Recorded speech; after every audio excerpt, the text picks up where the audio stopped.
මේ බද්ධ පළතුරු පැලවල මෙන්න මේ වගේ රිකිලි වර්ධනය වෙන්න දෙන්න එපා.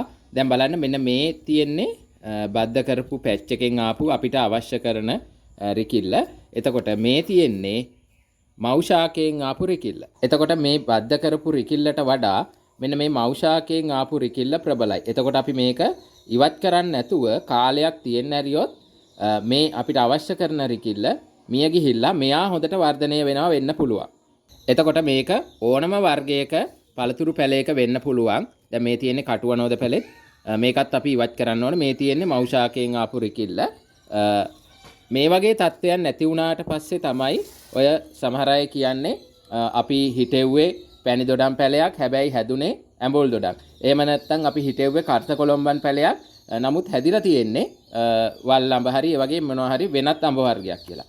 ඒ වගේ තත්ත්වයන් නැති වෙන්නේ මෙන්න මේ අපි මේ වගේ රිකිලි කපලා ඉවත් කරපු නැති නිසා වෙන්න පුළුවන්. අනිත් බරපතලම ගැටලුව තමයි මේක අපි ඉවත් කරන්නේ නැතුව බැරි වෙලා හරි මේක වර්ධනය වුණොත් මෙයා මිය ගිහිල්ලා ඒ වගේ අවස්ථාවල තමයි ඔය කියන්නේ පැලේ හිටවල අවුරුදු 4-5ක් ගිහිල්ලා තියෙනවා නමුත් කිසිම පළදාවක් නැහැ. එතකොට ඒ වර්ධනය වෙලා තියෙන්නේ මෞෂාකේ. ඒවැ පළදාව දෙන්න ගොඩක් කාලයක් ගත වෙනවා. අනිත් එක තමයි එතකොට අපි බලාපොරොත්තු වෙන පළදාව නෙමෙයි ලැබෙන්නේ. එතකොට අපි මේ වගේ රිකිලි කල්ැතුවම කපලා ඉවත් කරන්න ඕන ගහේ ප්‍රධාන කඳට සම්බන්ධ වෙන තැනින්ම.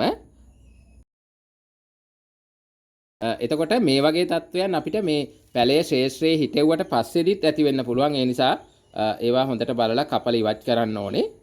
ඉතින් ඔයාගේ ගෙවත්තේ තියෙන පළතුරු ගස්වල අතු ටික ලස්සනට පිළිවෙලට කපා ගන්න.